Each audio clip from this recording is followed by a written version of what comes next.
Lazada Seller Affiliate Program. Ano ba to at paano to makakatulong para mas mapataas pa yung kita natin as a seller kay Lazada? Yan ang pag-uusapan natin ngayon sa video na to.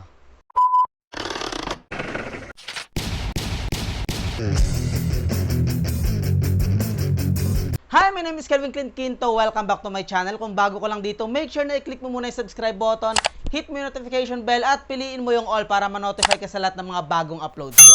So for today's video ay pag-usapan natin, okay, etong Lazada Seller Affiliate Program. Ano ba to? Okay, at ano ba yung pinagkaiba neto sa dating affiliate program ni Lazada? Pero bago tayo magsimula, ano ba yung tinatawag na dapat alam nyo muna kung ano ba yung tinatawag na affiliate program.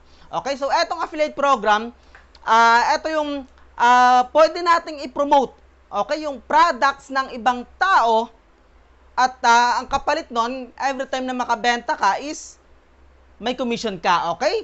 Pag galing dun sa sarili mong affiliate link. So kapag affiliate ka ng isang company, like nga kay Lazada, magkakaroon ka ng sarili mong affiliate link, okay? Unique affiliate link.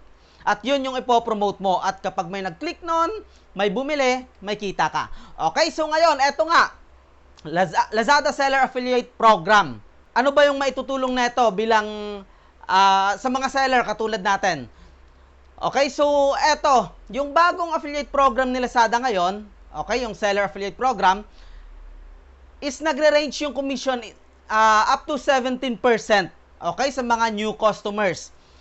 Depende sa category, Okay, so ngayon, ang kagandahan pa dito is bilang seller, okay, pwede mong i-promote yung sarili mong product, okay, sarili mo or yung yun nga, product page mo, shop URL mo, or campaign URL, okay, so pwede mong i-promote yun. At ang kagandahan, kapag hindi bumili, okay, may nag-click sa link mo na yun, hindi bumili sa shop mo, bumili sa ibang shop, may commission ka pa rin.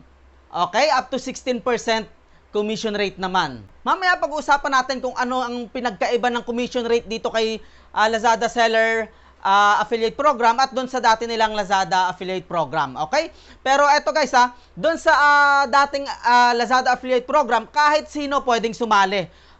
Okay, kahit sino. Etong ginawa nila ngayon na Lazada Seller Affiliate Program is, of course, sa mga sellers lang ni Lazada.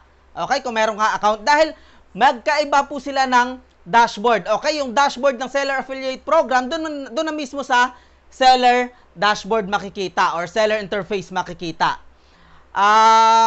Unlike dun sa dati nilang affiliate program, which is hanggang ngayon, andun pa rin yun yung sa naman sa AdSense, okay, makikita.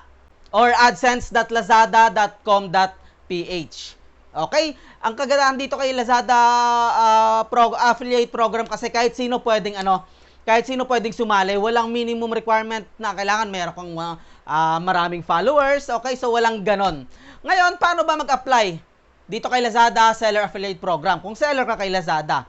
Okay? Of course, diyan sa dashboard mo, after mo mag-login sa Seller Center, scroll down mo lang pababa, makita mo dyan Lazada Seller Affiliate Program. Okay? Fill up mo lang yung mga kailangan dyan. Beneficiary name, bank mo, tax number, lahat po. Pero by default, kung seller ka, kung ano yung nakalagay dun sa Seller Center mo na mga info, by default, ilalagay na rin ni Lazada dun. Okay? Kapag nag-register ka sa Lazada Seller Affiliate Program. Next is, ilalagay mo yung link ng social media URL mo. Depende sa'yo kung anong gusto mo. Facebook, TikTok, Instagram. Okay, so pwede mo ilagay doon. Piliin mo yon, then ilagay mo yung link. Okay, and then, ayun na. Okay, submit mo na. Wait ka ng 5 to 7 days. At, ayun, ay check mo na lang ulit sa Seller Center mo kasi hindi ka makaka-receive ng notification kung na-approve ka or hindi. Okay, ako, nakita ko nilang bigla, after 5 days sa Seller Center ko, na-approve na siya.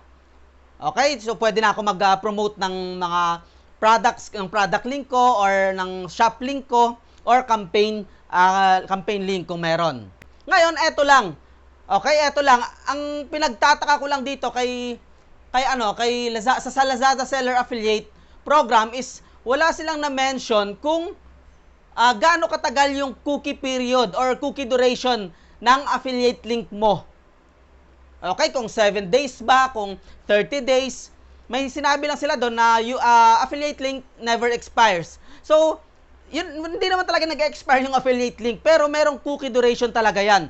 Like doon sa dati nilang, eto na, pag-usapan natin, okay, yung pinagkaiba ng Lazada Seller Affiliate Program at yung dati nilang Lazada Affiliate Program.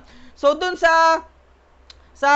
doon sa dati nila is yung cookie period, okay?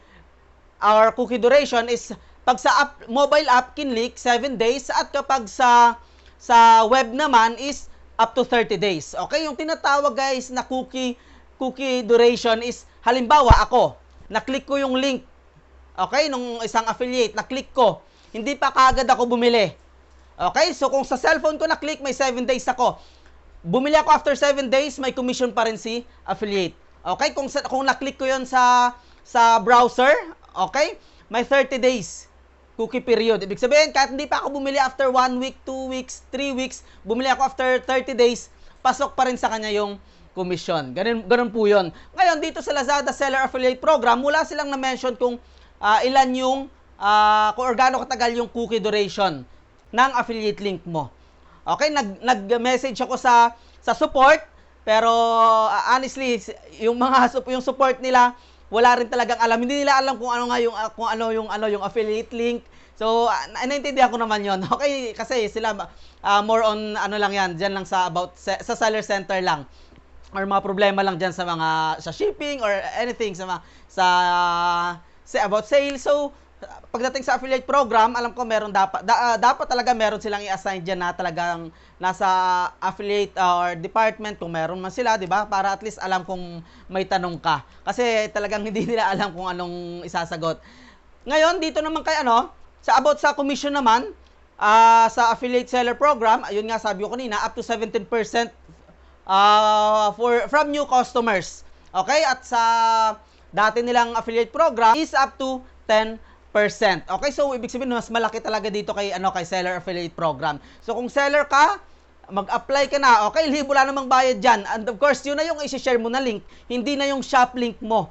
Okay, kasi ikaw mismo magkakaroon ka ng komisyon galing doon sa benta mo sa sarili mong product. At kung hindi man bumili ng product mo or sa shop mo, bumili sila sa ibang shop, is may commission ka pa rin doon. Okay, at makikita mo lahat yan sa seller center mo.